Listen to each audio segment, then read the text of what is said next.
Jornal Espírita, como ela falou, que tem como intuito levar para as casas espíritas assuntos pertinentes à doutrina, para que a gente tenha esse movimento, né, de tocar os corações com as mensagens do Cristo.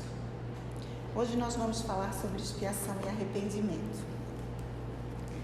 E aí, eu vou, para iniciar, que nada como uma história onde a gente possa se colocar dentro dela, para que a gente grave o que a mensagem quer dizer. E é uma mensagem muito linda, do livro Somente Amor, de Maria Dolores e Meimei. Ela conta os últimos momentos de Barrabás. O nome é Recordações de Barrabás. Aí depois a gente vai desenvolver o assunto. Expirara por fim o mestre Nazareno, cessara a gritaria, o céu, dantes sereno, de improviso apresenta a sombra que o invade, anuncia-se enorme tempestade. Raros amigos permanecem no monte, Cristo agora está morto. Pendera-se-lhe a fronte, despegada do lenho, tudo ali era pó, tristeza, desconforto. Nisso, um homem tristonho e maltrapilho, qual mendigo varado a névoa espessa, abeira-se da cruz, é Barrabás, que exibe extensa chaga na cabeça, sanguinolenta nódoa, adquirida na enfermiça prisão que lhe amargara a vida, sem arrimo e sem paz. O pobre delinquente, que tivera o favor da multidão, obtendo perdão em lugar de Jesus, parou ali, fitando longamente o réu crucificado. Por que motivo fora Cristo condenado? Em solilóquio amargo refletia, não era Cristo o sol do novo dia? O grande prometido anunciado? Enquanto se ralava em pensamento, pequena gota de suor sangrento veio do morto a ele. E em movimento subitâneo, talvez trazida pelo vento, ao lhe pousar no crânio, ó prodígio dos céus, exclamou Barrabás, e levando a cabeça, as mãos inquietas, ajuntou assombrado. Que vejo aqui? Estou recuperado.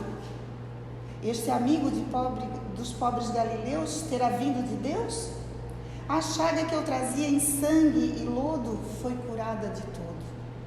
E erguendo a voz ao céu, marcado as trevas, exaltou-se fremente.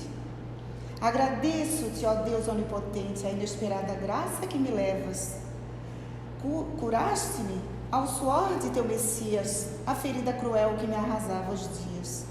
Não só isto, porém, ó Deus do eterno bem, não quiseste salvar quem falava em teu nome e fizestes a mim livre novamente? Ante a comprovação de toda a gente, não há condenação que me busque ou me tome. Sinto-me agora, ó Deus, em plena luz. Colocaste-me acima de Jesus. Matei, furtei, prejudiquei, no entanto, vejo-me sob força do teu manto. A ti, grande Jeová, o meu louvor sem fim. Desprezastes a Jesus e libertastes a mim. E tomado de orgulho insensível de todo ao crescente barulho dos trovões e do vento em derredor, com terrível acento, ele bradou ao firmamento: fala, grande Jeová, o que já sei. Abatido Jesus conforme a lei, livre tal como me vejo, serei eu o maior? Entretanto, um dos anjos de alto nível, que velava a tarde inesquecível, tomou a forma humana e disse: Barrabás, não nos roubes a paz, nem blasfemes à frente de Jesus. Todavia é missão perante Deus que a lei de Deus pode alterar, reconstruir, mudar ou recompor nos princípios do amor. Mas ouve, meu irmão, entre a tua existência e a senda do Senhor, a diferença é ilimitada.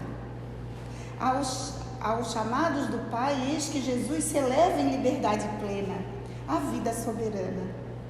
Quanto a ti, Barrabás, na estrada humana, continuas cativo às correntes da treva que entretecestes em torno de ti mesmo.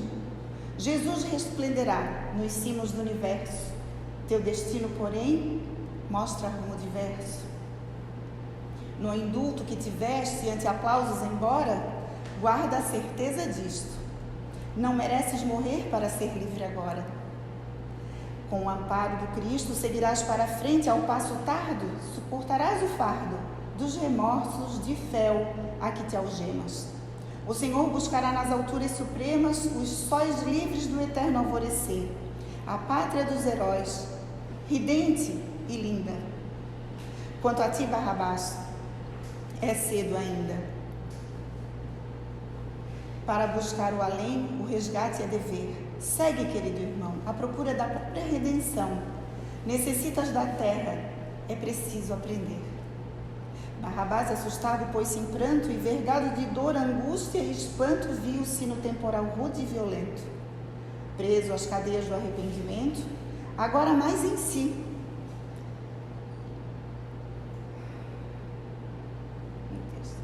E agora mais em si, mais solitário. Desceu chorando as pedras do Calvário. E espancado a granizo, a pensar e a sofrer, falava a sós consigo, alarmado e abatido: graças te dou, meu Deus, por haver compreendido. Necessito da terra. É preciso aprender. É que falta até o ar, né? Diante de mensagem tão linda. Com essa mensagem, a gente percebe que Barrabás, ele encontra o primeiro ponto para que a gente possa evoluir no sentido de repararmos os nossos erros. Porque muitas criaturas fazem as coisas erradas por não terem a menor consciência do que é certo. Porque a gente aprende o que é certo e o que é errado à medida que a gente evolui. Quando a gente é criança, os pais ensinam: isso é certo, meu filho, isso é errado, isso pode, isso não pode. Assim somos nós na vida. E Deus, como um grande Pai, nos dá as oportunidades para que a gente erre e para que a gente acerte. Nesse caminhar, nós vamos deixando para trás dívidas que precisam ser saldadas. E aí o primeiro ponto é o que aconteceu com Barrabás. E que lindamente ele teve a misericórdia de Deus de permanecer na terra, porque era necessário para que ele tivesse mais tempo para o aprendizado. Não como Jesus, né, que ascendeu aos céus, livre e liberto, levando consigo aquela sensação de missão cumprida, de ter vindo na terra e deixar o nosso maior tesouro, os ensinamentos de Deus. Aí Barrabás se encontra com arrependimento naquele momento, porque ele se dá conta dessa liberdade de Jesus Cristo e o quanto ele tinha ainda para se acertar. E aí ele percebeu o quanto ele precisava estar na terra. Por isso a necessidade de tantas encarnações.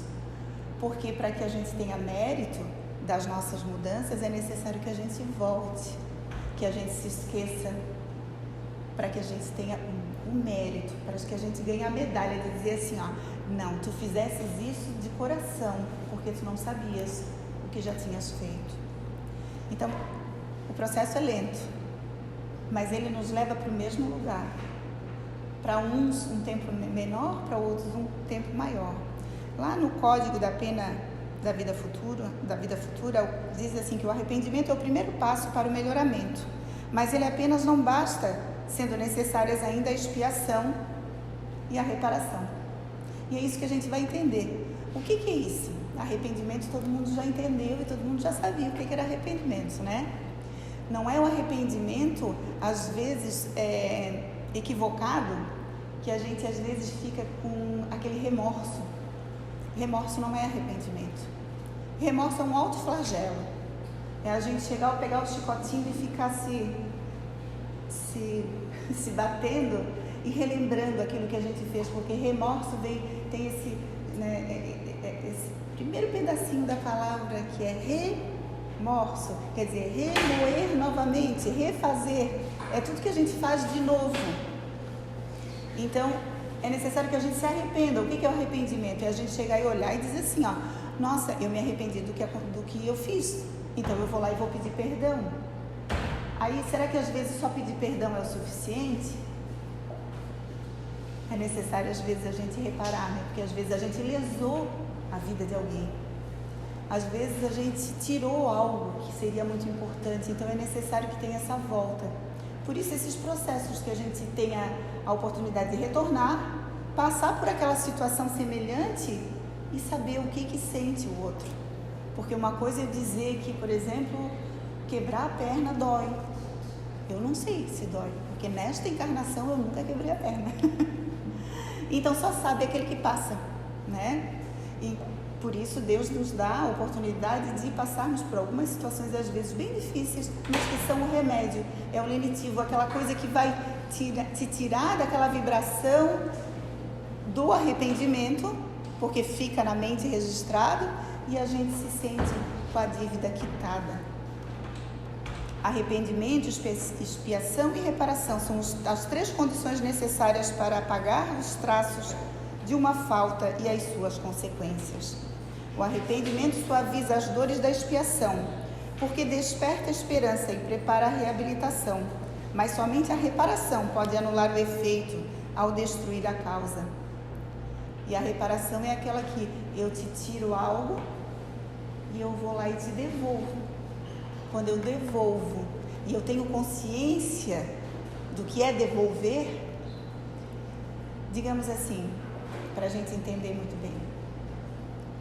Numa determinada encarnação, a gente se vê numa situação financeira muito boa. E de um dia para o outro, a gente perde tudo. Perde tudo. Fica sem nada. Porque as situações, elas, quando são para acontecer, elas acontecem. A gente tem bem, não sei os mais jovens, mas quem lembra do plano Collor, lembra que de um dia para o outro ninguém tinha mais poupança, ninguém tinha mais dinheiro no banco. Estava tudo retido. Então as coisas são assim, de repente a gente não tem mais. Aí, qual a minha postura diante disso? É recomeçar? É reclamar? Ou é aceitar? Porque se nós estudamos as leis de Deus e a gente sabe que a coisa acontece dessa forma, nós temos que ver então que, poxa, se eu perdi é por algum motivo. Se tem algum motivo para eu reparar algo que eu fiz, se eu estou devendo, se eu estou devolvendo, porque o Divaldo que conta uma história, é o Chico, do Chico, muito bom, né? A gente devolver aquilo, vendo o amigo, né, que tinha perdido tudo, tinha roubado o escritório dele, poxa, como é bom a oportunidade de devolver as coisas, né? Para que a gente possa sentir o que é perder. O arrependimento pode ocorrer em qualquer lugar e tempo. Se ele for tardio, o culpado sofre por mais tempo, porque a gente carrega na nossa consciência. Porque se Deus disse que todas as leis divinas estão na nossa consciência, a gente vai carregar essa culpa sempre. Ainda que às vezes pareça que a pessoa não carrega, mas ela vai carregar. Ainda fica lá registrado. Porque é uma forma contrária à lei. Então nós estamos fora do caminho. E se está fora do caminho, alguma coisa sinaliza que a gente está fora desse caminho. E aí nós vamos verificar as perguntas a partir da 990, tem algumas antes, mas nós vamos discutir sobre a partir da 990.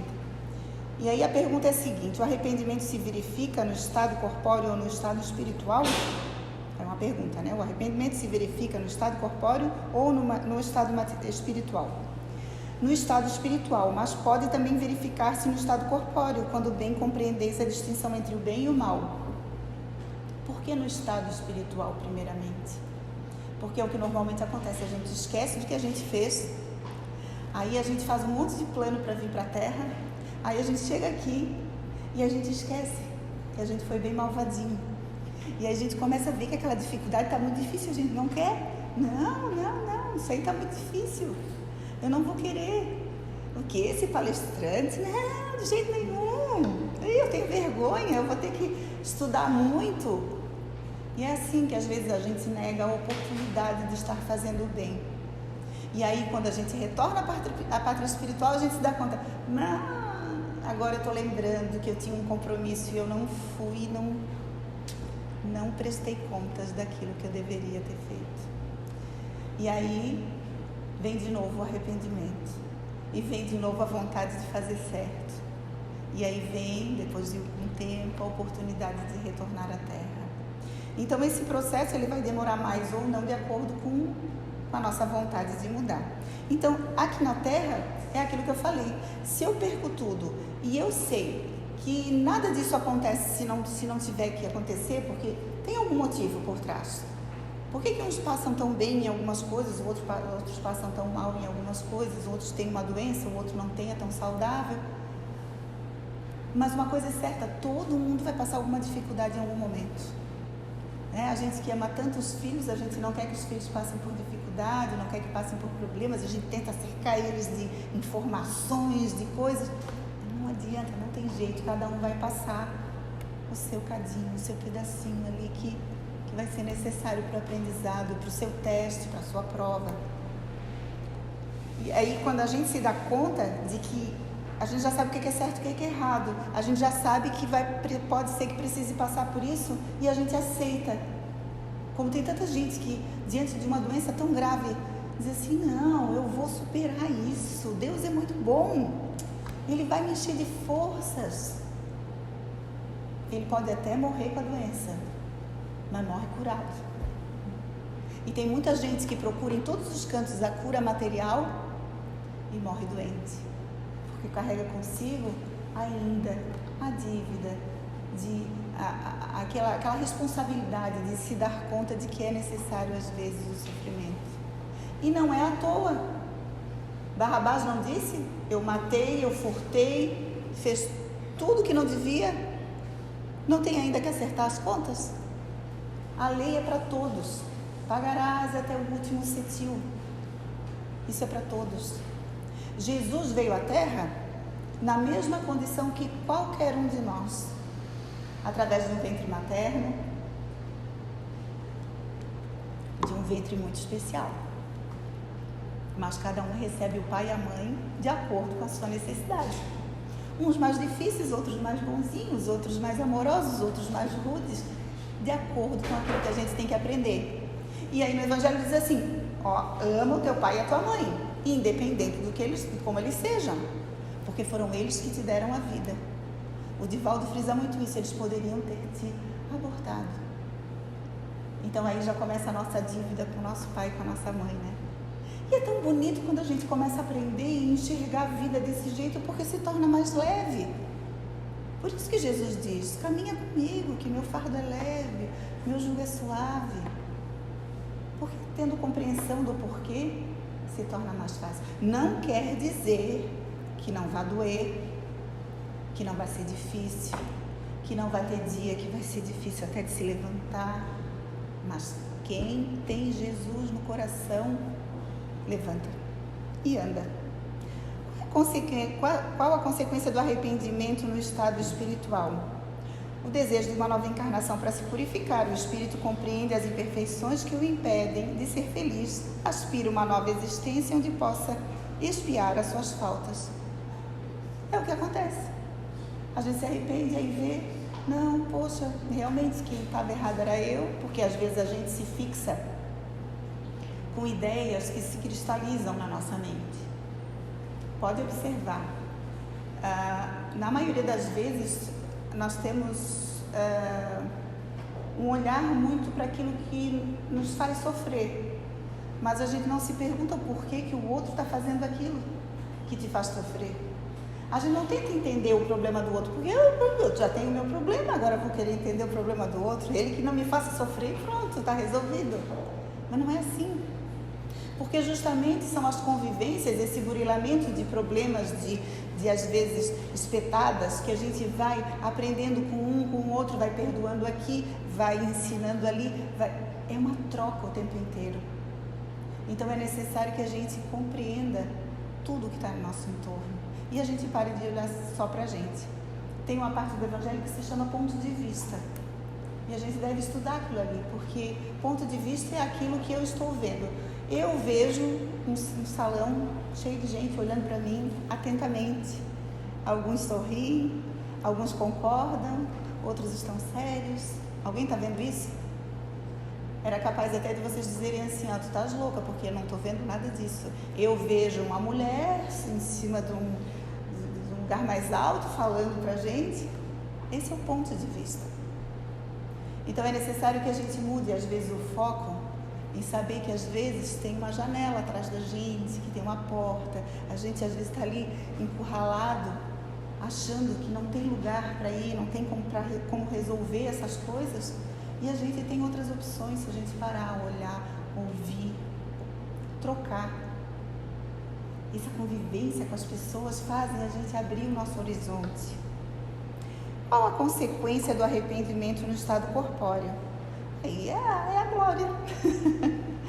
Adiantar-se ainda na vida presente se houver tempo para a reparação das faltas. Quando a consciência reprova e mostra uma imperfeição, sempre se pode melhorar. Eu lembro uma vez que o Divaldo conta de uma mulher que fez vários abortos, era amiga dele. E ela depois se deu conta, né, de que estava errado. E ela disse para ele, Divaldo, eu não tenho mais jeito, né? Pensa, a quantidade de abortos que eu fiz. Ele disse, como assim? Não, te levanta daí e vai amar o filho dos outros. Vai arranjar uma atividade em que tu possas cuidar das crianças e que tu possa fazer tudo aquilo que tu não fizesses para os teus. Aí tu começas a quitar a tua dívida. Então, essa é uma forma da gente quitar as nossas dívidas. Às vezes a gente tem uma dificuldade muito grande com um filho, por exemplo, que vem de outras vidas, a gente percebe a difícil convivência, e às vezes a gente não chega ao lugar em que a gente almejava chegar, né? Do perdão completo, da aceitação completa. Será que isso tudo está perdido? Quando a gente não tem esse acesso, porque depende do outro, por que não cuidar um pouco dos filhos dos outros? Por que não servir um prato para aquele outro adolescente, aquela outra criança que queira aquilo que tu tens para dar? Então é uma forma de a gente aceitar. E é incrível que quando a gente muda esse foco, as coisas se encaixam. E às vezes o problema maior nosso se resolve por si só. Quando a gente vê, a aproximação acontece, o perdão acontece, aquilo que de repente poderia acontecer mais lá na frente, porque quanto mais eu luto contra, mais difícil fica a chegada. Quando eu pego e olho uma trilha bem grande, aí eu pego e digo assim, não, eu vou descalço, né? Demora mais, porque vai doer o pé, vai dar bolha. Mas por que não se preparar para a dificuldade? Por que não colocar um tênis, uma meia e dizer assim, eu tenho foco, eu vou conseguir? É assim que a vida acontece. Vamos lá para 995. Há espíritos que, sem serem maus, sejam indiferentes à própria sorte? Há espíritos que não se ocupam de nada útil, estão na expectativa, mas sofrem de acordo com a situação com que tudo deve haver progresso. Com a situação e como em tudo deve haver progresso, este se manifesta pela dor. Quando a gente fica lá, sem querer nada com a vida, sem querer entender, sem querer aceitar, às vezes a gente nasce, né, numa casa espírita. Quem nasce em casa espírita, gente, é falaçada a vida inteira. É a mesma coisa que eu faço com meus filhos e que eu tive também. Porque isso aí pode coisa lá no futuro, porque não sei o quê. Tudo é um ponto de vista assim para que a gente aprenda a se defender das coisas. Mas não é ruim, não. Mas é danado. A gente leva uma saraivada de explicações. Então, assim, às vezes a gente não quer e entra por aqui, sai por aqui. Mas chega uma hora que a dor aparece. Porque a gente cresce, a gente amadurece, a gente constrói a nossa própria família. E aí aquilo que a gente não queria ouvir, a gente começa a sentir na pele. É como a avó, né? Minha avó dizia assim, virou o vento. Estás vendo? As nuvenzinhas estão com formato tal. vai chover, leva a sombrinha. Volta um sol, leva a sombrinha. Dito e feito. Quantas vezes tomei banho de chuva porque não levei a sombrinha? E a gente aprende com a dor, a gente aprende com o sofrimento, né? Porque às vezes a mensagem está na nossa frente, a gente que não quer ver. Mas como o progresso é para todos, uma hora, seja no amor, seja na dor, nós vamos aprender. Quanto tempo? Tá. Não vou chegar até o final então, mas tá, tudo certo. Desde que os espíritos veem o mal que resulta de suas imperfeições, como se explica que alguns agravem a sua posição e prolonguem o seu estado de inferioridade, praticando o mal como espíritos e desviando os homens do bom caminho? São os de arrependimento tardio que agem assim. O espírito que se arrepende pode deixar novamente arrastar ao caminho do mal por outros espíritos ainda mais atrasados. Normalmente quem se atrasa muito nessa estrada, às vezes não quer nem que o outro se adiante. E acaba arrastando mais dívidas ainda. E aí se junta com aqueles que estão mais atrasados, né? Senta lá na turma do fundão, que é os bagunceiros, e continua. Mas, gente, tudo é processo de desenvolvimento. Uma hora a gente cai em si e muda, né?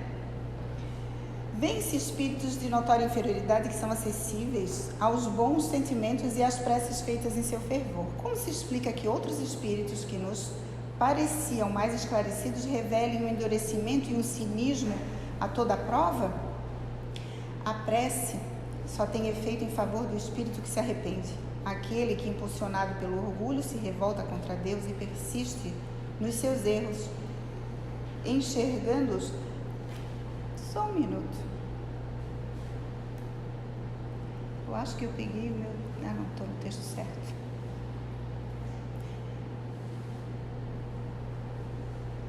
Deus persiste, exagerando-os ainda como fazem infelizes espíritos, nada pode receber de prece e nada receberá até o dia em que uma luz de arrependimento o esclareça.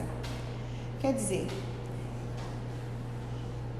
não adianta vir aqui para o centro espírita, querer tomar paz, querer se arrepender das coisas, mas está aqui e o pensamento está ali duro. A gente não tem esse contato, a gente não vai conseguir receber e não vai conseguir entender o que é necessário para que a gente se modifique.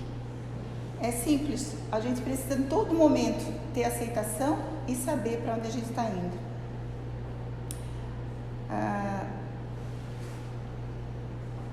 É que eu peguei o texto errado, por isso que eu estou lendo as perguntas que não era para ser lida. Eu tenho 2 palestras montadas com o mesmo tema, em 2 momentos diferentes, e agora é que eu me dei conta. No mês passado era de 900 a 997, né? Não, aqui está até a 1002, é uma palestra outra que eu fiz, não sei. É de hoje, é? De 998 não, a 1002. Mas essa sequência aqui é uma que eu fiz em outro momento. Bem, vamos para 1001. Já que também já está acabando. Mas não importa, às vezes acontece às vezes acontece essas coisas porque tinha que ser outra pergunta. Depois eu vou te contar que aconteceu uma palestra do palestrante do outro mês sobre essas perguntas. Sério? Ele não conseguiu começar a chegar nas perguntas. Olha só, é inspiração. Tem momentos que a gente chega aqui na frente, gente, fica um turbilhão de informações na cabeça que a gente fala. Bem, eu vou pular então, vou para 1001 e tá tudo certo. Porque de qualquer forma, eu vou parar então, eu vou fazer uma coisa. O que é expiar? Que todo mundo tem dúvida. Que eu acho que isso que é importante. Eu brinco sempre, até brinquei com a minha sobrinha que veio hoje me ver aqui. Eu brinco que espiar é a gente pegar e a gente fazer assim, dar uma espiadinha lá atrás, no passado. Então, expiação, quando diz assim, é prova ou é expiação, toda expiação é uma prova, mas nem toda prova é uma expiação. Isso é o que a gente escuta em todo centro espírita. Mas o que é expiação e o que é prova? Prova é tudo aquilo que vocês já conhecem. Vocês estudam um assunto, estão lá na escola, vão lá, recebem uma folha e respondem as perguntas. Isso é prova. Saber se a gente entendeu, né? Eu digo assim, passo algumas encarnações usando droga, passei por um monte de dificuldade, já passei pela expiação, mas eu ainda preciso saber se eu ainda tenho essa tendência. Aí eu venho e passo por uma prova. Todo lugar que eu vou, eu arrumo um amigo que usa droga. Eu vou para a escola, tenho contato que alguém me oferece. Se eu conseguir dizer não para todos os convites, eu passei na prova. Teve grandes sofrimentos? Não, foi uma prova mesmo. Nossa, eu fui provado hoje, porque olha, hoje, se com a cabeça do jeito que eu estava, era capaz de eu ter caído nessa. É uma prova.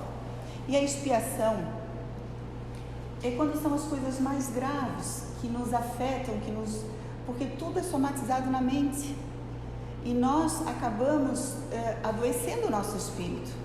E a gente também cria dívidas para com os outros, não só para comigo. Porque uma coisa é aquilo que eu faço, porque sempre tem isso.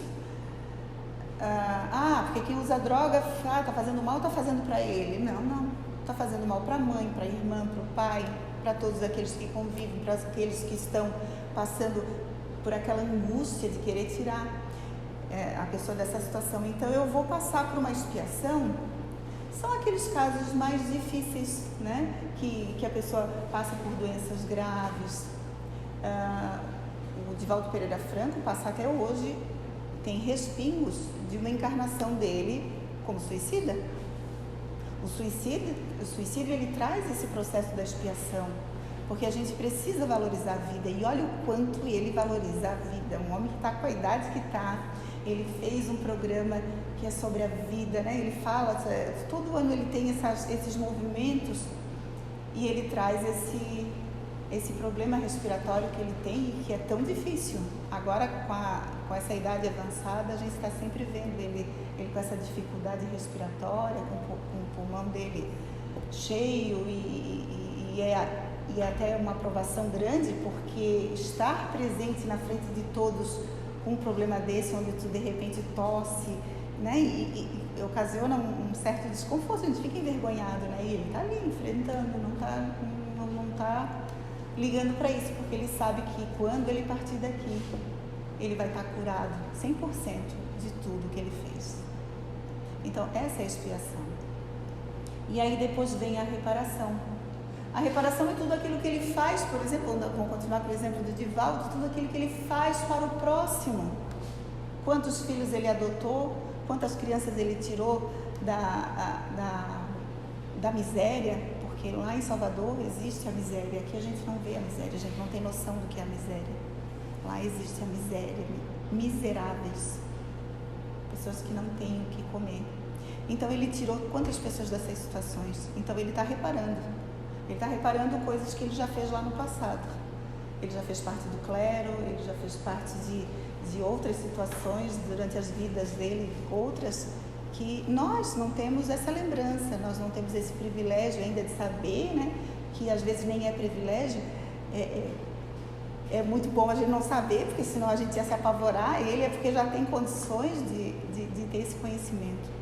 Então, a expiação é isso. Então, passar por esses processos, aqui vai falar sobre quando a gente tem muito dinheiro e a gente não devolve para as pessoas, se isso está certo, se é certo a gente dá só na hora que morre.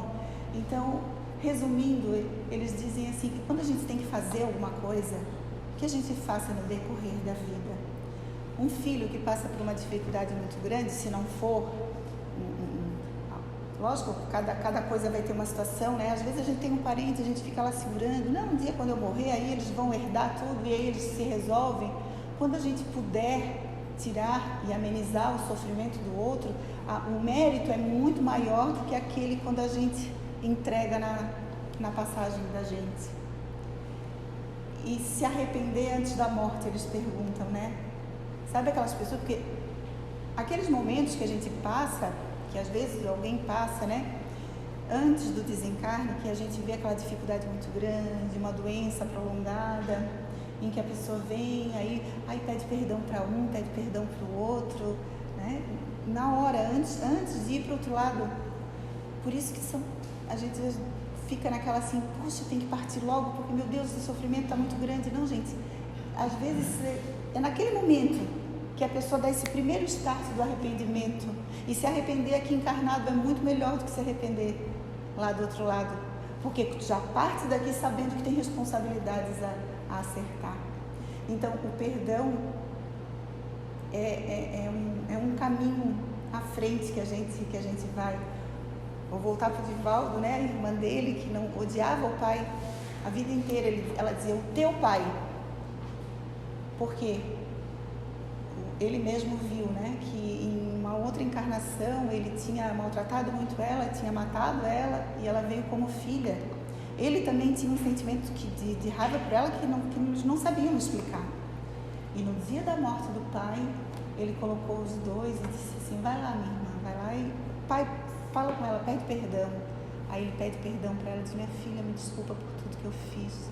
E naquele momento ela se dobra, porque eles na verdade tinham se amado muito. Mas as atitudes que machucaram, né, um ao outro, ficaram gravadas e precisavam ser superadas. E aí ele perdoou e ela também perdoou. Quer dizer, os dois deram esse primeiro impulso, esse primeiro passo. Então, resumindo, vamos lembrar de Barrabás. Lembrar que ele se deu conta, olha que coisa incrível. A pessoa ter feito tanta coisa errada e já ter se dado conta ali. E ainda ter recebido de Jesus Cristo todo esse incentivo. Até uma gota de sangue que caiu na cabeça dele. E ele não curou um só com essa gotinha de sangue, não. Teve também o Longinos, que ele curou, que era um soldado romano que não enxergava.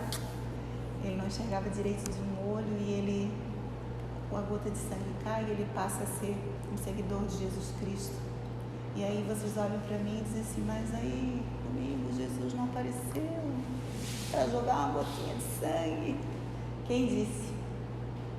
Ele aparece todos os dias, à medida em que nós abrimos o nosso coração para Ele, à medida em que nós olhamos para frente, à medida em que nós amamos o nosso próximo, à medida em que perdoamos, aí sim, porque Ele diz que Ele é o grande jardineiro que cultiva todo esse bem no silêncio da nossa mente.